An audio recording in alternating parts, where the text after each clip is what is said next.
এটা তো সেই কথা আল্লামা দেলোয়ার হোসেন সাঈদীর মতো অধ্যাপক গোলাম আযমের মতো নেক মানুষকে যারা নারী ধর্ষণকারী বলেছিল, তোমাদের কথা তো তাদের সাথে মিলে যাচ্ছে। ডাক্তার শফিকের একটা পশমের সাথে তোমাদের তুলনা চলে না। তার নামে তার টুইটার অ্যাকাউন্ট হ্যাক করে মিথ্যা কথা চালিয়ে দিয়ে একটা পরিস্থিতি তৈরির জন্য উস্কানি দেওয়া হয়েছে।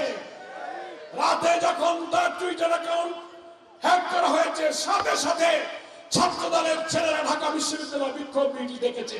এতে বোঝা যায় কারা অ্যাকাউন্ট হ্যাক করলো। যারা মিছিল দেখেছে তারাই অ্যাকাউন্ট হ্যাক করেছে। আমাদের আমিরে জামাত যা বলেননি, ফেসবুকে সেই কথা লিখে মেয়েদেরকে উস্কানি দিয়ে অশ্লীল অশ্রাব্য ভাষায় গালিগালাজ করা হচ্ছে। ওই জন্য বলছিলাম মাথা ঠিক নাই, গায়ে জ্বর যদি একটু বেশি আসে 102, 103, 4 ডিগ্রি, মারে ভাবি বলে ডাকে, ভাবি একটু পানি দাও। গায়ে জ্বরের তাপমাত্রা বেড়ে যাইতেছে, কি বলেন ঠিক কিনা? তোমাদের পোড়া কপাল। ডাক্তার শফিকের মতো লোককে যদি মিথ্যাবাদী বলো, জামাত ইসলামীর লোককে যদি কাফের মুনাফিক বলো, বুঝতে হবে তোমাদের কপাল তোমরা নিজেরাই পোড়াইতে যাচ্ছ। আমরা 54 বছর দেখছি, এইবার সব মার্কার ক্ষমতা দেখেছি, আমরা এবার দাঁড়িপাল্লা মার্কার হাতে রাষ্ট্রটা দিতে চাই।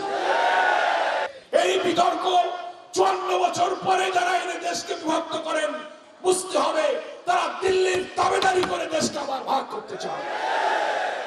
যুদ্ধ অপরাধী ছিল পাকিস্তানের সব সেনাবাহিনী, কোন বেসামরিক লোক কোন যুদ্ধ অপরাধ করে নাই। যখন শেখ মুজিব মারা গেলেন, জিয়াউর রহমান চলে গেলেন, তার উত্তরসূরিরা 30-40 বছর পরে এসে এই রাজনৈতিক নানা ন্যারেটিভ তৈরি করেছেন। আপনারা কি জিয়াউর রহমান অথবা মুজিবুর রহমান সাহেবের চেয়ে বেশি পণ্ডিত? তারা যা বুঝেছেন, তারা যা পড়েননি, শুধু রাজনৈতিক হীন উদ্দেশ্যে আপনারা সেইগুলো করে মানুষকে বিভ্রান্ত করতে পারবেন না। আমি বলেছি 91 সালে বিএনপি, আওয়ামী লীগ, জামাত আলাদা আলাদা নির্বাচন করেছিল। এই প্রশ্নের উত্তর বিএনপির বন্ধুরা দেবেন।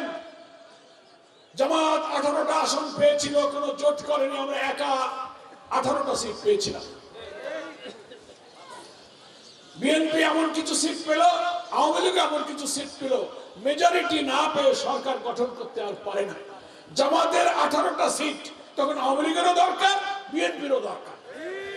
শেখ হাসিনা তখন মনবাজারে অধ্যাপক গোলাম আযমের বাড়িতে উনি আওয়ামী লীগ নেতাদের পাঠালেন যে আপনারা 18 জন এমপি আমাদের সমর্থন দেন, 91 সালে আমরা সরকার গঠন করব।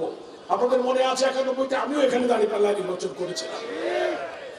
আর বেগম খালেদা জিয়া তদানীন্তন সেনাবাহিনী প্রধান নুরুদ্দিন সাহেবের মধ্যস্থতায় গোলাম আযম সাহেবের কাছে বিএনপির সিনিয়র নেতাদের পাঠালেন যে না, জামাতকে বলেন ওনাদের 18 জন এমপি আমাদেরকে সমর্থন দিক, আমরা এই সরকার গঠন করি।